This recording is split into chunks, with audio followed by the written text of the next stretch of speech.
Baik, anak-anak. Assalamualaikum warahmatullahi wabarakatuh. Waalaikumsalam warahmatullahi wabarakatuh. Waalaikumsalam warahmatullahi wabarakatuh. Kita kelas Geo ya hari ini ya, di hari Senin, jam 2 ya. Tadi kita habis Al-Quran ya, pagi tadi. Baik, anak-anak, ini kita sudah mulai bergabung semuanya. Semangat pagi, semangat belajar menimba ilmunya di semester kedua ini.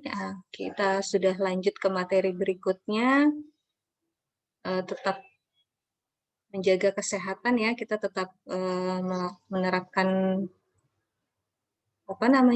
protokol kesehatannya, yaitu 3M ya. Apa aja 3M? Mencuci tangan, memakai masker, menjaga jarak, Bu. Oke, betul. Jadi itu utamanya di cuci tangan ya, kan kadang kita memegang sesuatu dimanapun terlewat gitu ya, apakah itu bersih atau kotor gitu, jadi harus sering-sering cuci tangan. Oke, baik anak-anak, tadi Ibu perhatikan sepertinya Cynthia yang pertama kali ya join di Zoom, boleh untuk memimpin doanya? Baik, Bu. Teman-teman, sebelum kita mulai pembelajaran hari ini, kita berdoa terlebih dahulu. One, Ready. two, Sit down. three, Be quiet. four, Stay together.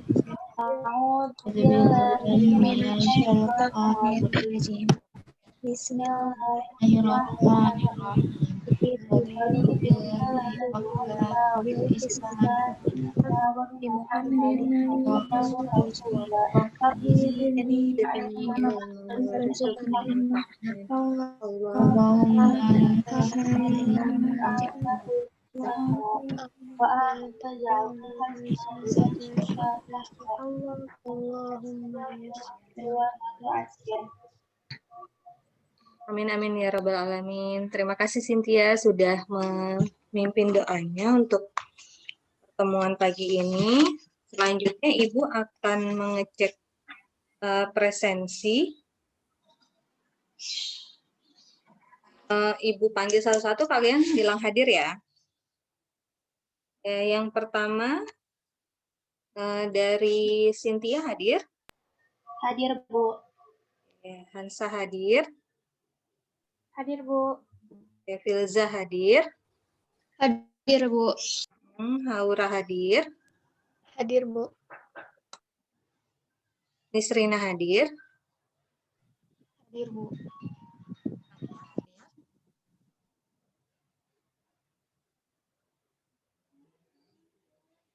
Tania hadir. Hadir, Bu. Oke, siap. Baik, alhamdulillah hari ini kita nihil semuanya sudah lengkap. Nah, untuk sebagai buktinya nanti Ibu minta tolong diisi presensi kelasnya di Google Classroom ya. Kita masih tetap pakai Google Classroom yang semester kemarin, masih lanjut terus. Jadi sekarang kita berada di semester genap anak-anak ya. Baik, sebelumnya Ibu mau Ibu share screen dulu ya, sebentar.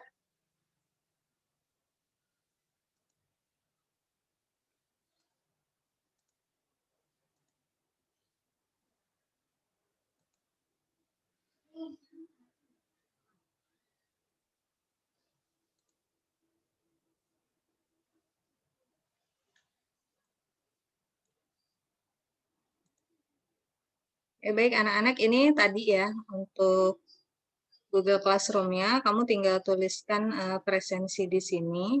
Silakan diisi. Sekarang Ibu akan ke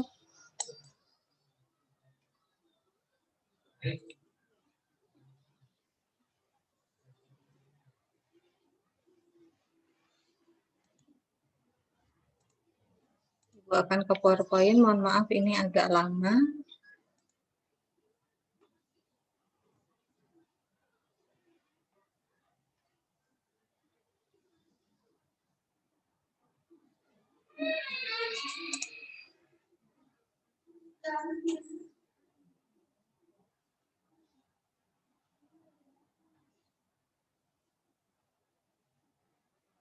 Ya, jadi kita akan alpha zone dulu. Kita akan masuk ke menti.com ya. Boleh anak-anak silakan klik aplikasi menti.com, lalu kalian masukkan kode 39290940. Boleh, silakan dibuka menti.com-nya.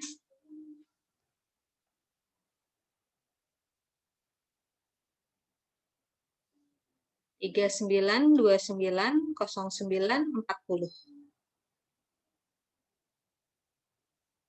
Udah, masih loading ya? Ini Ibu ganti slide-nya dulu ke Menti ya, anak-anak.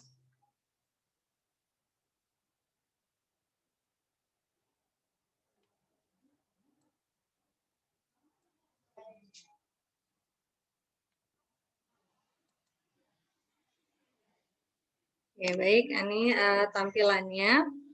Jadi, kalian itu diminta untuk menulis kata-kata motivasi untuk semangati diri kamu nih hari ini. Jadi, pagi ini kamu punya kata-kata motivasi apa? Kamu entry-kan 3 kata yang bisa membuat kamu itu menjadi semangat, mood kamu jadi bagus hari ini. Niat-niat kamu jadi diluruskan gitu ya untuk belajarnya lebih serius gitu. Kan kadang kalau dari kelas lain, terutama kelas Ikhwan tuh ya suka ada yang niatnya ntar di sekolah taunya ngobrol gitu. Tapi kita lurusin ya nih, kalau Ahwat biasanya semangat. Baik, ini sudah ada yang masuk. Usahanya harus dibarengin doa. Semoga lulus SNMPTN. Semangat belajar ya, jangan menyerah. Tetap semangat ya. Boleh yang lainnya? 3 kata. Sukses. Semangat.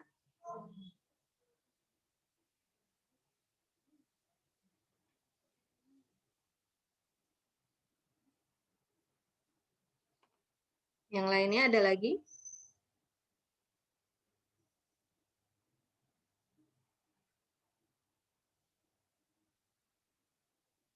Yuk, bisa yuk SNMPTN. Lagi nih semangat. Apapun PTN-nya jalannya, SNM ya, SNM jalannya gitu. Ya, kita perjuangin SNM dulu ya. Baru nanti kalau memang belum rezeki kita coba di SBM. Utamanya di jalur rapot dulu. Pokoknya nilainya harus naik dari semester 1 sampai semester 5 nanti. Baik anak-anak, tetap semangat. Semoga kata-kata ini menjadi pemacu semangat kamu untuk beberapa jam ke depan ya, sampai berakhirnya hari ini. Nah, besok di hari berikutnya kamu semangati lagi diri-diri kamu, recharge lagi, biar semangatnya stabil, nggak turun, malah naik. Baik, ini Ibu stop share. Ibu akan kembali lagi ke Ibu kembali lagi ke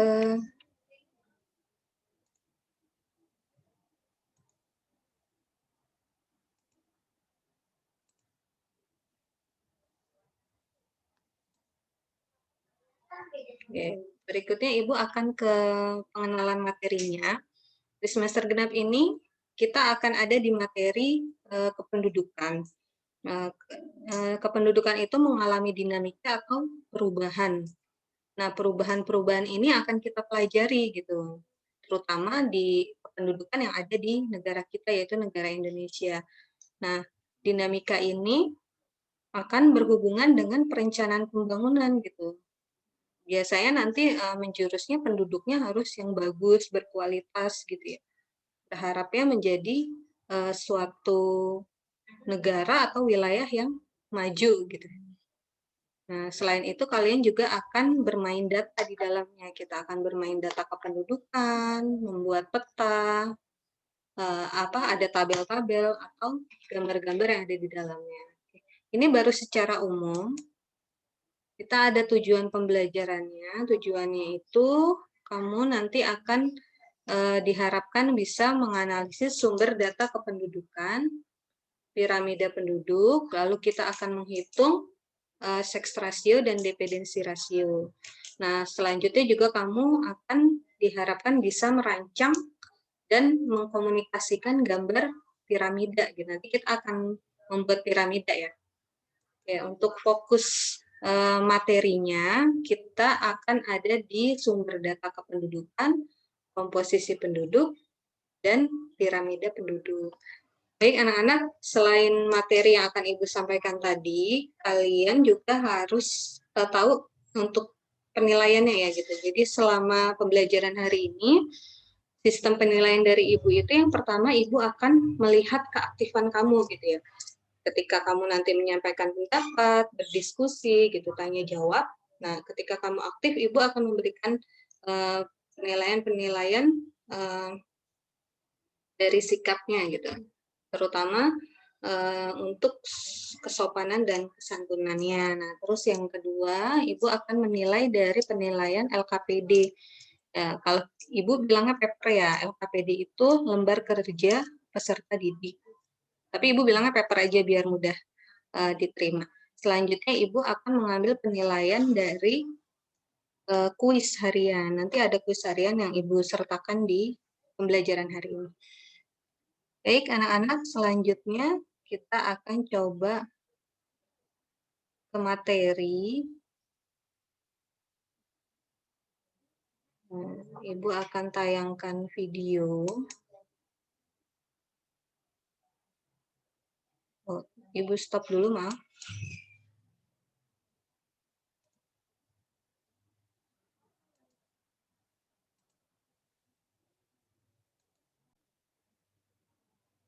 Good grammar and spelling are important, but if you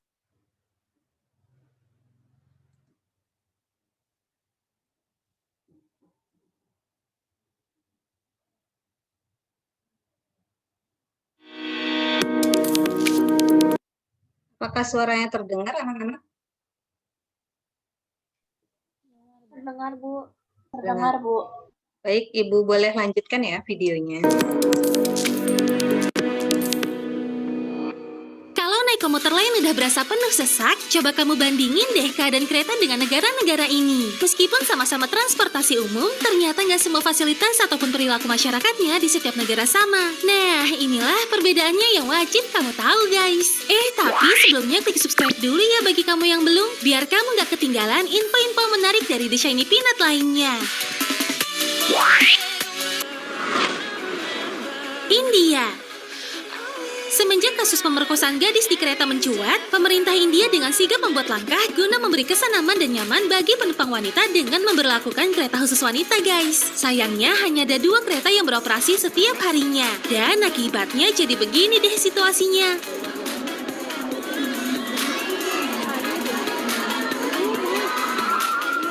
Kondisi keselamatan penumpang kereta api khusus wanita ini sangat memprihatinkan.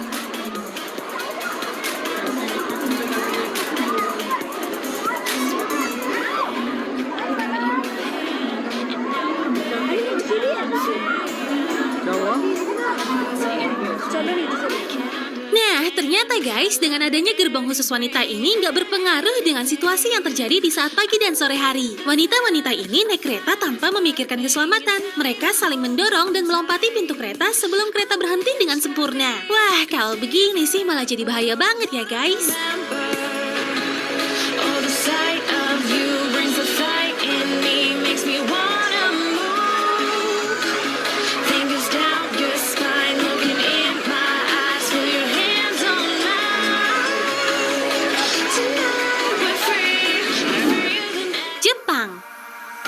Kereta merupakan transportasi umum yang paling banyak digunakan oleh masyarakat Jepang. Nah, menariknya nih guys, pada saat jam sibuk di stasiun komuter train ini, orang-orang berlomba untuk naik ke dalam kereta meskipun di dalamnya udah penuh banget.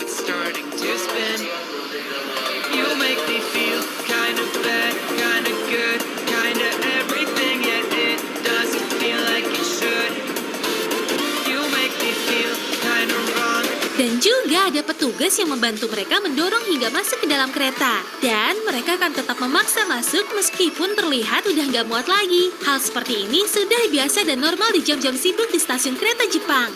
Yah, mau gimana lagi ya guys?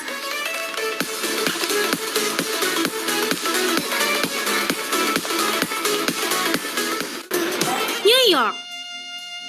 Kota yang terkenal dengan julukan kota yang tidak pernah tidur ini didukung dengan sistem transportasi modern yang sangat memadai dan oke banget guys. Seperti subway legendarisnya yang mampu menopang kebutuhan perjalanan warga dan turis di New York. Subway yang memiliki jarak tempuh panjang yaitu 1.355 km ini sudah dilengkapi dengan 24 jalur kereta dan 468 stasiun yang beroperasi. Udah gitu guys, fasilitasnya lengkap banget. Dari jaringan wifi hingga fasilitas kursi roda bagi yang membutuhkan. Begitupun juga dengan masyarakatnya yang sudah teratur. Rasanya jalan-jalan jadi nyaman dan rapih banget kan guys? Bangladesh. Kita harus bersyukur karena kereta di negara kita saat ini udah jauh lebih bagus dan teratur dibanding negara yang satu ini. Lihat dan coba bayangin kalau kamu naik kereta di sini.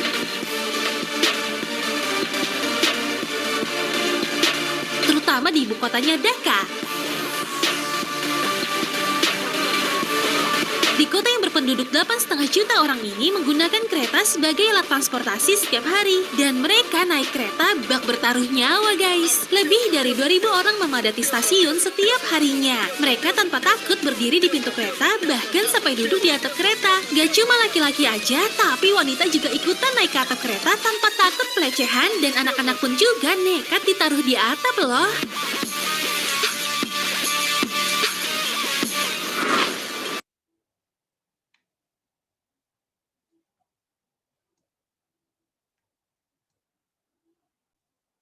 Oke, baik, anak-anak tadi sudah dilihat videonya. Kalau dari video tadi kamu dapat informasi apa saja ya? Boleh di-share? Manusianya banyak, Bu.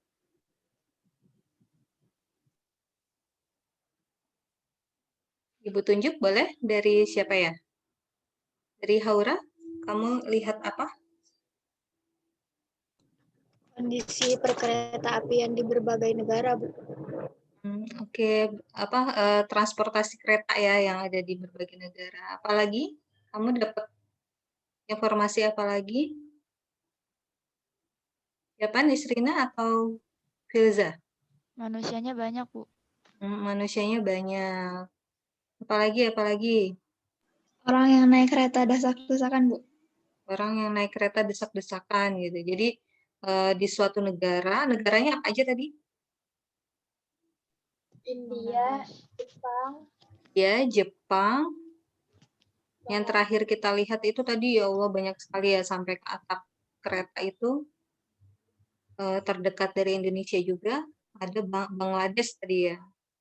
Dari ketiga negara tersebut kalau kita lihat yang paling banyak kelihatannya Bangladesh gitu ya. Tapi sesungguhnya kalau aslinya di dunia itu dari video tersebut yang terbanyak ada di India ya. India kita tahu semua adalah sebagai negara dengan jumlah penduduk berada di peringkat kedua setelah Cina gitu ya. Tadi sudah dilihat bareng-bareng, kamu dapat informasi seperti itu. Nah, di dalam suatu negara atau wilayah itu orang yang banyak tadi itu dikatakannya sebagai penduduk gitu ya anak-anak ya. Penduduk atau manusia atau orang yang menetap di suatu wilayah. Nah, kalau dikaitkan dengan materi kita tadi kan ada sumber data kependudukan, ada komposisi penduduk, ada piramida penduduk. Kira-kira ada nggak yang mau ditanyakan terkait materi hari ini setelah kamu melihat video tadi? Saya mau bertanya, Bu. Ya, boleh. Hansa, boleh dipersilakan bertanya. Gimana cara kita mengetahui jumlah penduduk dari suatu negara? Bagaimana kita mengetahui jumlah penduduk dari suatu negara? Ya, bagus banget pertanyaannya dari Hansa. Nah, itu untuk mengetahui jumlah penduduk suatu negara itu pemerintah biasanya membentuk lembaga kependudukan. Nah, lembaga kependudukan itu ditugaskan, diamanahi untuk menjalankan fungsinya menghitung penduduk, menghitung jumlah penduduk di suatu negara. Nah, Indonesia itu memiliki lembaga namanya BPS, Badan Pusat Statistik. Nah, itu lokasi gedungnya atau kantornya ada di Pasar Baru. Ya, jadi kalau jalan-jalan ke Pasar Baru, kamu akan berhadap-hadapan seberang-seberangan dengan kantor BPS tadi. Di sana lengkap data-data kependudukannya. Nah, salah satu tugasnya itu kan tadi menghitung jumlah penduduk ya si BPS itu. Nah, kegiatan penghitungannya itu dikenal dengan program namanya sensus penduduk. Ya. Biasanya ayah sama bunda kamu itu sudah disensus gitu. Jadi nanti petugas dari BPS akan datang ke rumah kamu, lalu kalau kamu sudah disensus biasanya akan diberi stiker sudah disensus. Nah, itu ditempel di kaca depan kamu gitu ya, kaca depan ruang tamu kamu. Ya, itu. Boleh ada lagi yang ingin bertanya?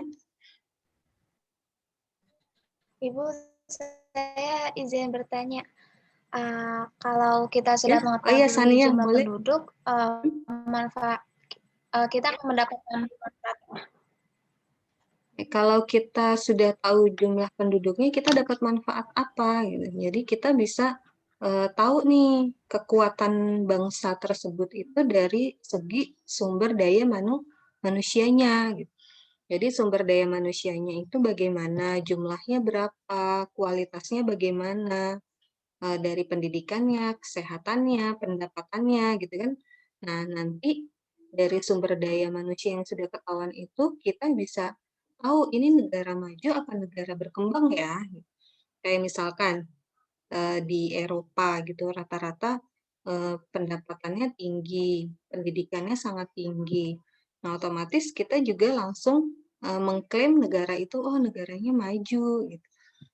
Atau di Singapura tenaga ahlinya banyak, mereka ahli IT-nya banyak. Ya, jadinya kita bisa mengklaimnya negara maju. Coba kalau kita ke Afrika.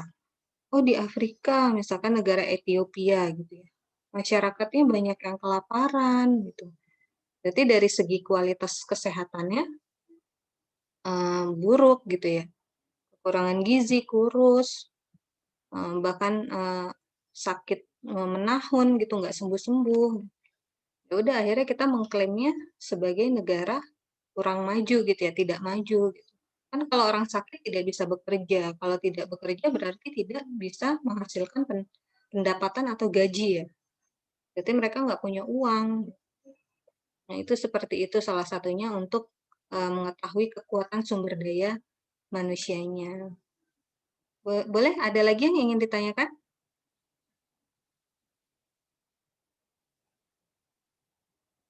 Tidak ada yang ditanyakan? Mas Cynthia ingin bertanya mungkin? Saya izin nanya. Ini boleh kameranya diarahkan ke wajahnya dong. Ibu kan mau lihat wajah cantik-cantik nih. Saya izin mau nanya, Bu. Boleh, boleh. Boleh Dalam silakan. suatu negara tuh penduduknya kan ada jenis atau klasifikasinya nggak, Bu? Penduduknya dalam suatu negara itu ada klasifikasinya gitu, ada kelompok-kelompoknya gitu. Nah, kalau kita analogikan seperti Indomie mie goreng, kesukaan kamu kalau lagi hujan-hujan ya, Indomie mie goreng itu ada komposisi Indominya kan, ada terigunya di dalamnya, ada telurnya berapa gitu. Nah, begitu juga dengan penduduk. Penduduk suatu negara itu terdapat komposisinya. Komposisinya itu terbagi dua, ada yang jenis kelaminnya, laki-laki perempuan, ada dari kelompok umur. Nah, kelompok umur itu nanti dibagi lagi, ada kelompok muda, kelompok dewasa, dan kelompok tua. Kalau muda itu yang dari adik-adik kamu yang masih bayi, sampai SD mungkin ya, lalu kelompok dewasa ini udah kamu nih, sedikit lagi udah masuk ke dewasa ya. Nah, sebentar lagi kamu udah mau buat KTP begitu ya. Apa ada yang sudah buat? Jangan-jangan di sini. Jadi kalian nanti akan masuk ke dewasa, lalu kakek nenek kamu masuknya ke usia tua atau lansia. Itu untuk komposisi penduduknya. Ini sepertinya pertanyaannya semakin mengarah ke materi ya. Kayaknya kita harus lebih detail lagi, kita coba berliterasi dengan materi yang akan kita bahas, sudah menjurus ke materi kita. Ibu akan coba share screen. Ibu sesungguhnya sudah memberikan, sebentar, sudah ada di Google Classroom. Ini Ibu sudah siapkan materinya. Kamu ada 3 materi di sini. Bentuknya PDF, maaf Ibu.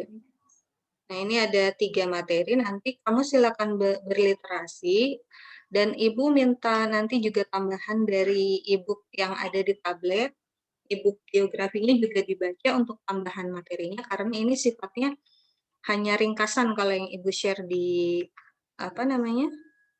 Google Classroom. Nah, tapi sebelumnya Ibu akan coba terangkan sedikit untuk materi sumber data kependudukan.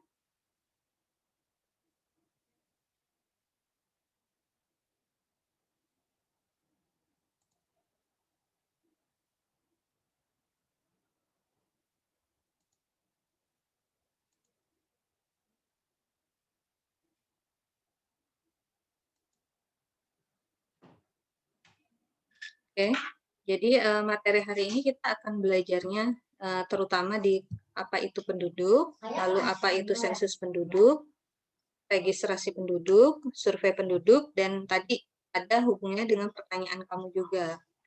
Kenapa kita harus mengetahui jumlah penduduk? Nah, berikutnya kalian jangan lupa kita tetap melihat juga ya petuah, bukan petuah, apa sih namanya? Pesan dari Rasulullah gitu ya, bahwasanya dari hadis riwayat Abu Daud dan Ahmad, di sana dikatakan bahwa kalian pada hari itu banyak, tapi kalian laksana buih di lautan gitu ya. Jadi kita manusia yang ada di bumi itu banyak banget anak-anak, kurang lebih 7 miliar lebih. Nah, 7 miliar lebih yang ada di bumi kita ini, di dunia ini, itu sangat banyak, tapi kalian laksana buih di lautan gitu. Jadi kalau buih di pantai, di laut, itu kalau udah ketabrak bibir pantai, ya udah hilang gitu ya. Seperti tidak ada gunanya gitu. Nah, berharapnya kamu ketika sudah menimba ilmu, sudah belajar gitu. Kalian belajar, salah satunya belajar di kelas Geo ini mengenai kependudukan, kalian akan menjadi manusia yang bermanfaat gitu, penduduk yang bermanfaat untuk siapa? Untuk orang tua kamu, untuk bangsa kamu, untuk negara kamu gitu ya. Kamu akan menjadi emas anak-anak, bukan menjadi buih di lautan. Baik, ini untuk pengertiannya, penduduk itu adalah orang yang tinggal di suatu wilayah dan dia secara hukum sah ada di wilayah tersebut ya.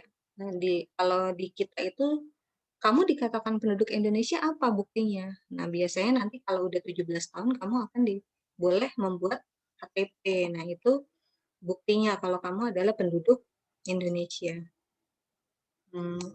Ini banyak banget orangnya. Nah, lalu tadi bagaimana ya kita mengetahui jumlah penduduk?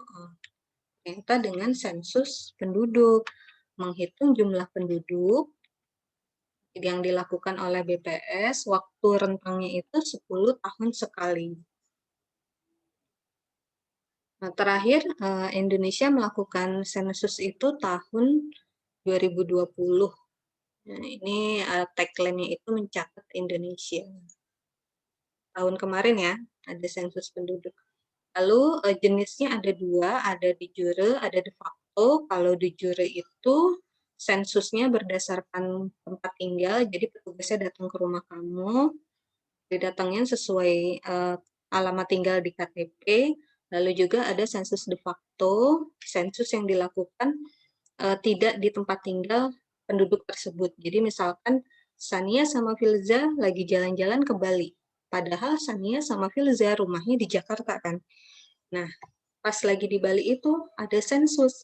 Ya udah, akhirnya Sania sama Filza kena sensus, namanya sensus de facto. Next lagi, ini kegiatan petugasnya datang ke rumah-rumah ya, anak-anak. Cara pengambilan sensusnya ada dua. Bagaimana? Yang pertama ada metode canvasser, ada yang householder. Kalau yang canvasser, tadi yang seperti digambar, petugasnya datang ke rumah lalu mewawancarai kamu gitu. Misalkan Hansa. Hansa didatangi petugas sensus, ditanyain namanya siapa, tanggal lahirnya kapan, di mana lahirnya, usianya berapa. Nah, itu metodenya canvasser. Atau nanti di kemudian hari Hansa kuliahnya di Amerika gitu. Nah, Amerika itu sudah menetapkan cara pengambilan sensusnya dengan householder. Nah, jadi dengan cara biasanya nanti Hansa dikirimin email oleh lembaga kependudukannya, lalu Hansa mengisi sendiri formulir dari sensusnya, lalu dikirim lagi melalui email. Nah, jadi udah mandiri kalau householder ya. Nah, biasanya ada di negara-negara maju yang tingkat pendidikannya sudah tinggi. Berikutnya lagi, tadi manfaat sensus ya. Manfaat sensusnya kita untuk tahu jumlah penduduk, untuk persebarannya, karakteristik penduduknya, tadi misalkan pendidikannya, jenis kelamin, usianya berapa, itu untuk mengetahui. Nah, ini sensus penduduk, Ibu coba ke pengambilan data kependudukan berikutnya. Ada registrasi penduduk. Jadi kalau sensus penduduk itu dicatat per 10 tahun sekali, kalau registrasi penduduk itu diambil datanya ketika ada fenomena atau momen-momen tertentu seperti kelahiran, kematian, perkawinan, perpindahan penduduk. Jadi misalkan kamu punya adik, misalkan istrinya punya adik bayi, adiknya nanti dibuatkan akta kelahiran, didaftarkan ke pencatatan sipil, lalu ada yang meninggal dunia, dibuatkan akta kematian. Lalu nanti kamu semua akan menikah, kamu akan memiliki buku nikah, ya kan ya? Nah, buku nikah itu termasuk dalam registrasi penduduk. Kamu sekeluarga jalan-jalan ke luar negeri holiday nanti. Habis ujian PAT, kamu bawa paspor ke luar negeri, nah itu juga disebut registrasi penduduk. Berikutnya ada, nah ini yang penting juga yang utama yaitu nanti kamu akan membuat IKTP ya, IKTP ke kelurahan. Ada terutamanya KTP, kakak, kalau nanti orang tua kamu utamanya membuat kakak ya. Nah, berikutnya adalah survei penduduk. Survei penduduk itu adalah kayak mengambil data secara perwakilan dari seluruh penduduk yang ada di Indonesia, tapi diutamakannya pada bidang-bidang tertentu, yaitu bidang sosial dan bidang ekonomi. Misalkan kayak survei pertanian, survei perindustrian. Nah, ini sifatnya perwakilan, tidak semua penduduk. Nah, anak-anak ini untuk sumber data kependudukan, untuk yang materi komposisi penduduk dan piramida penduduk, nanti silakan berliterasi. Oke, Ibu beri waktu beberapa menit sambil dilihat untuk papernya di Google Classroom sudah Ibu sediakan, nanti kamu silakan unduh ya. Nah, itu nanti silakan diunduh, kamu boleh mengerjakan untuk paper pertama itu sumber data kependudukan, paper kedua adalah untuk menghitung komposisi penduduk, seks rasio, dan dependensi rasio. Boleh silakan dikerjakan dulu untuk paper pertamanya.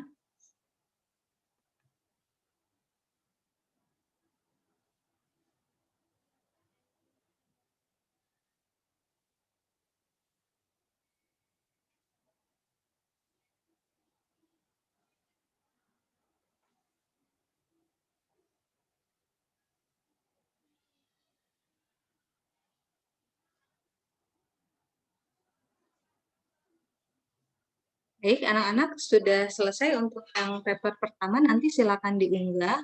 Kalau untuk paper yang kedua, Ibu akan beri waktunya sampai pukul 23.59 ya. Nanti sampai malam ini boleh diunggah. Kita coba langsung ke praktik membuat piramida penduduk. Gitu. Tadi kita sudah berliterasi tentang jenis-jenis piramida penduduk. Oke, sebentar Ibu buka dulu.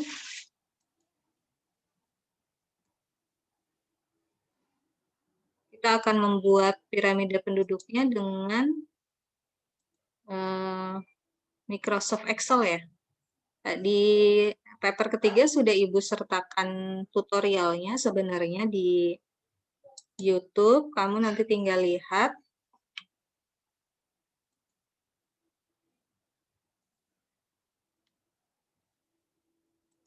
Lalu nanti kamu buatkan piramida penduduknya dari data kependudukan Provinsi Sulawesi Selatan. Di situ ada data penduduk dari usia 0 tahun sampai 65 tahun plus. Lalu ada data laki-laki dan data perempuan. Ini sebentar Ibu buka dulu Excel-nya, masih loading.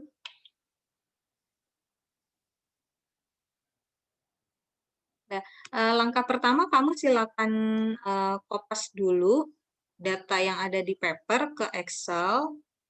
Kamu buat tabel-tabel dulu ya.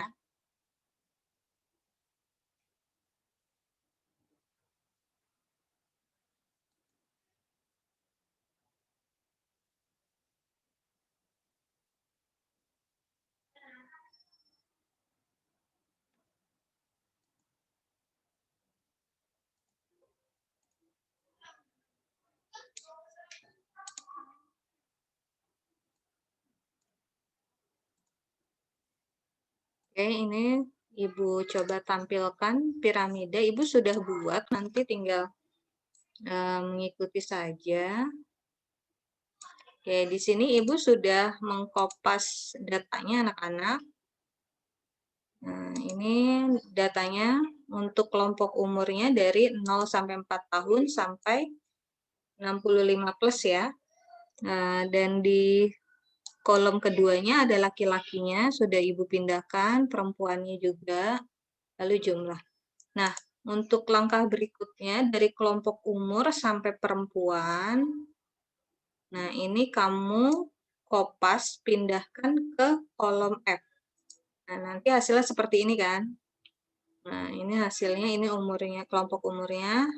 Lalu yang untuk laki-lakinya, kalau data awalnya itu kan dia masih nilainya plus, tidak ada minnya. Kita akan jadikan min. Caranya itu rumusnya dengan sama dengan min.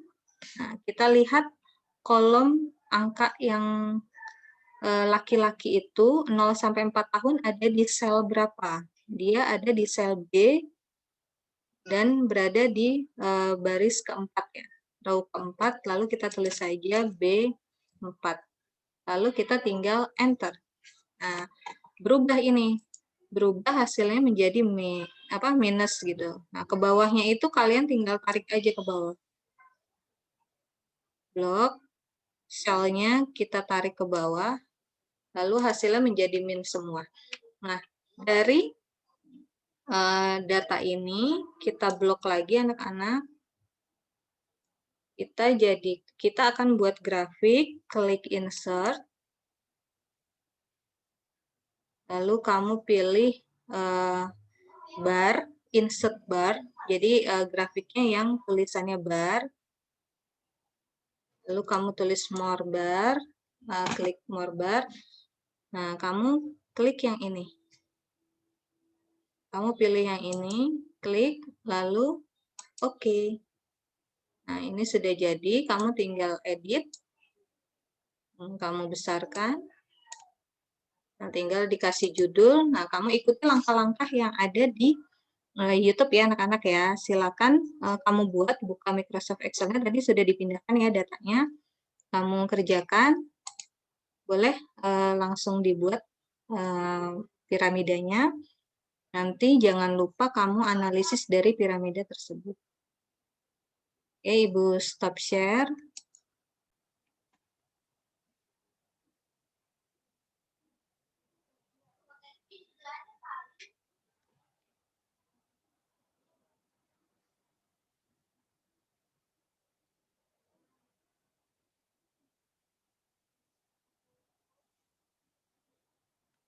Oke, gampang ya buat piramidanya.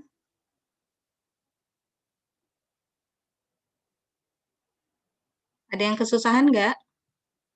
Kalau buat kamu sih gampang ya, karena kalau sekarang itu serba digital, kamu mudah untuk membuatnya, tinggal klik-klik.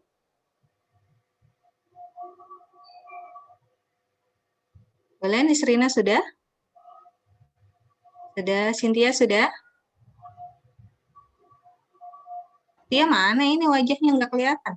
Udah, Bu. Boleh dong diturunin dikit lagi dong. Oh iya, ini seragamnya lengkap nggak ya? Ibu lupa nih, belum tanya. Coba Ibu lihat seragamnya mana. Logo buah hatinya mana? Logo buah hatinya boleh? Tuh kan, cantik banget kan? Diliatin dong. Tania, lengkap? Oh, ini Serina lengkap ya, Hansa? Ya, lengkap, Dilza lengkap ya? Ya, siap. Baik. Nah, anak sudah semua? Sudah dibuat? Udah, Bu. Oke, kalau sudah boleh ditunjukkan sebentar hasil karyanya. Pakai Android kamu, boleh.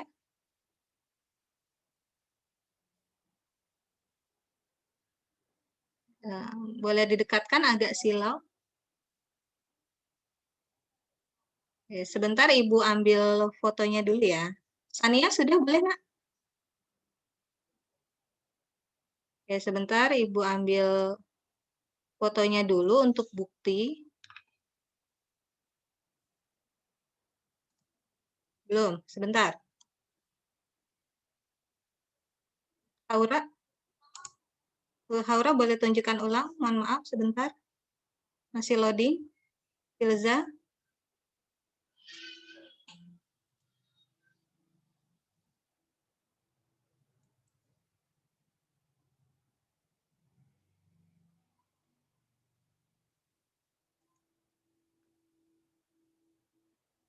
Bentar.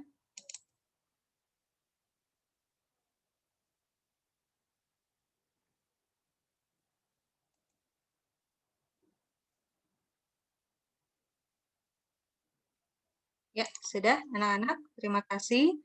Sudah selesai untuk piramidanya. Sekarang Ibu boleh minta tolong dipresentasikan hasil piramidanya dan kamu jelaskan, analisiskan dari hasil piramida tersebut. Boleh Ibu tunjuk dari Cynthia, boleh? Dipresentasikan, nak? Ya, Bu.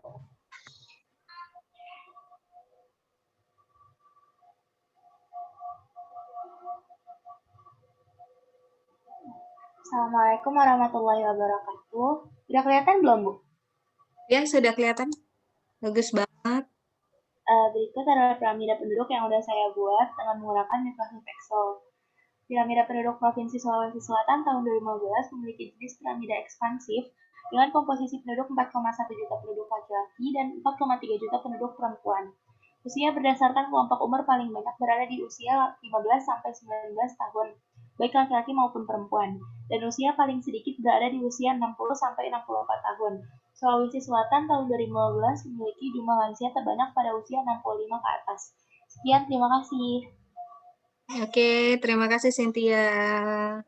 Bagus banget untuk analisisnya. Nanti jangan lupa dipindahkan ke paper yang ketiga ya. Baik, Bu. Baik, satu lagi boleh dari Hansa, boleh dipresentasikan. Baik, Bu.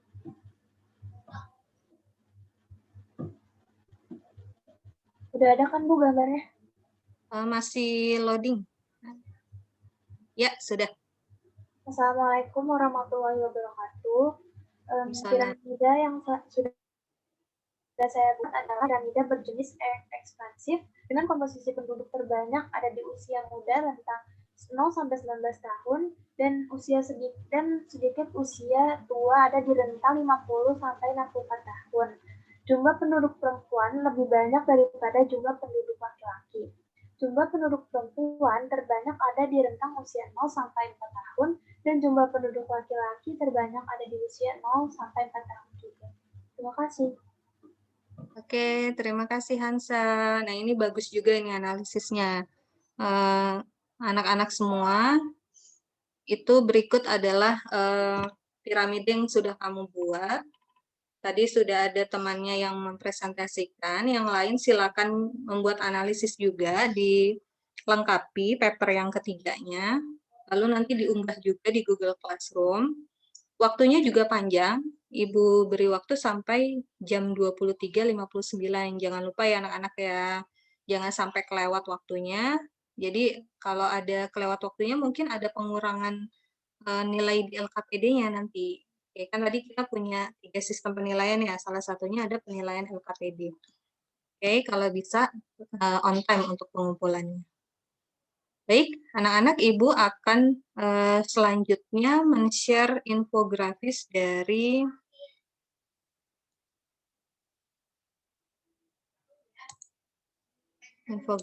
sensus penduduk. Bentar.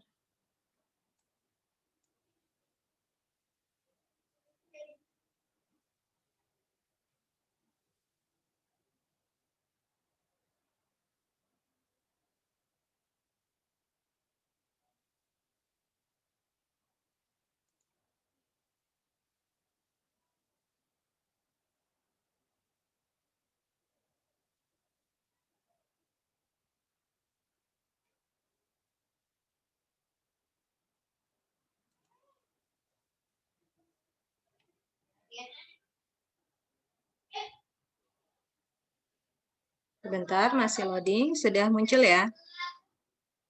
Berikut adalah infografis dari sensus penduduk tahun 2020. Nah, kita coba verifikasi dari materi yang kita pelajari hari ini. Coba boleh diperhatikan dulu infografisnya.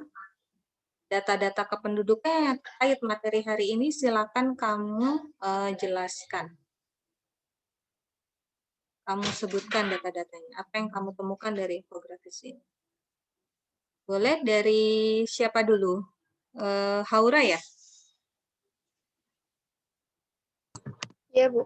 Haura, boleh? Kamu mendapatkan informasi apa? Berdasarkan sensus penduduk tahun 2020, jumlah penduduk Indonesia sebanyak 270,20 juta jiwa, Bu. Ya, betul. Di situ tertulis angka yang besar ya. Jumlah penduduk Indonesia bertambah menjadi 270 juta jiwa gitu. Ini bertambahnya kurang lebih 30 juta jiwa dibandingkan sensus penduduk tahun 2010. Selanjutnya siapa nih? Nisrina atau Filza? Atau siapa? Hansa? Bukan. Ya, Siapa yang mau berbicara, boleh? Berdasarkan sensus penduduk tahun 2020, angka seks rasio di Indonesia sebesar 102, artinya setiap 100 penduduk perempuan terdapat 102 penduduk laki-laki. Oke, berarti dalam 100 penduduk perempuan, di sini ada seks rasionya itu terdapat 102 penduduk laki-laki gitu. Lebih banyak 2 penduduk ya. Banyakan penduduk laki-laki daripada penduduk perempuan, hanya beda 2 penduduk. Jadi Indonesia masih stok laki-lakinya banyak anak-anak. Jadi tenang ya. Poligaminya masih sedikit. Kalau perempuannya banyak itu baru yang membuat program poligami itu semakin banyak. Baik, boleh satu lagi? Siapa? Filza atau Cynthia atau Saya, Bu. Oh, boleh Filza, silakan. Berdasarkan sensus penduduk tahun 2020, persentase penduduk usia produktif sebanyak 70,2% dan penduduk lansia sebanyak 9,78%. Di data sensus penduduk tahun 2020 di sana ada usia produktifnya ya. Kita tadi sudah menghitung dependensi rasio. Di sana usia produktif di Indonesia 70,72% ya dari 270 juta jiwa. Artinya separuh lebih penduduk Indonesia itu adalah usia produktif. Kamu, Ibu, adalah usia produktif gitu. Nah, untuk lansianya itu agak kecil, sekitar 9,7%. Nah, itu ya anak-anak untuk kita memverifikasi dari sensus penduduknya. Berikutnya, ini tadi jangan lupa link LKPD-nya, Ibu share di grup WA ya, tadi sudah Ibu share. Kamu nanti tinggal unggah paper-paper kamu di sini. Lanjutnya lagi kita akan menuju ke kuis harian. Anak-anak silakan diklik. Kuis harian sudah Ibu share di Google Classroom. Tinggal kamu klik, kamu kerjakan 5 soal saja. Boleh dimulai dari sekarang? Silakan dikerjakan. Kuis hariannya di Google Form, Ibu membuatnya. Kamu jangan lupa tuliskan nama, kelasnya. Jangan lupa diperhatikan soal-soalnya, jangan sampai kelewat walaupun hanya 5.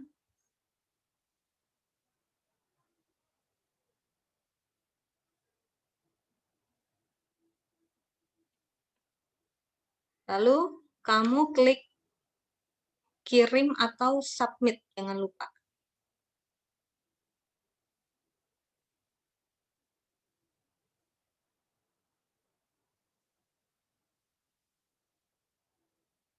Oke, sudah selesai. Ini tinggal 2 lagi yang belum. Cynthia belum, masih proses. Nisrina belum, masih proses. Yang lain sudah submit. Oke, Cynthia sudah. Nisrina sudah, boleh. Alhamdulillah kamu sudah menyelesaikan kuisnya hari ini. Untuk materi hari ini, alhamdulillah sudah terselesaikan. Boleh Ibu menyimpulkan anak-anak?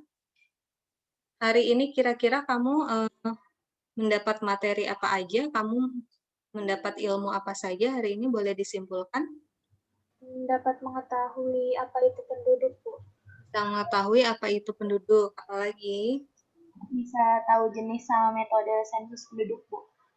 Oke, tadi di sensus penduduk ada jenisnya, ada metodenya, betul sekali. Apalagi kamu tadi? Bisa tahu komposisi penduduk dalam satu wilayah atau negara, Bu. Ada komposisi penduduk kamu pelajari di situ ya, di dalamnya kamu menghitung seks rasio dan dependensi rasio. Satu lagi, boleh? Kita dapat mengetahui jenis-jenis piramida penduduk dan menganalisis angka-angka yang ada dalam piramida penduduk. Iya, betul sekali tadi ya. Kamu sudah membuat piramida penduduknya, kamu sudah melihat data-datanya, agak pusing ya tadi melihat datanya banyak sekali. Nah, itu kamu buatkan piramidanya di Excel, lalu kamu analisis, itu sudah bagus sekali. Alhamdulillah kita sudah menyelesaikannya materinya ya untuk hari ini, dan sudah masuk juga untuk kuis hariannya, tinggal paper yang belum diunggah, jangan lupa. Baik anak-anak, alhamdulillah sampai sini dulu materinya. Nanti pekan depan kita masih akan bertemu lagi di pertemuan berikutnya, yaitu kita akan ke materi masih di kependudukan, tapi kita fokusnya ke pertumbuhan penduduk, kelahiran, dan kematian penduduk dalam suatu wilayah. Baik, anak-anak. Tadi kita sudah kesimpulan, kita sudahi dulu sama-sama. Yuk kita membaca hamdalah.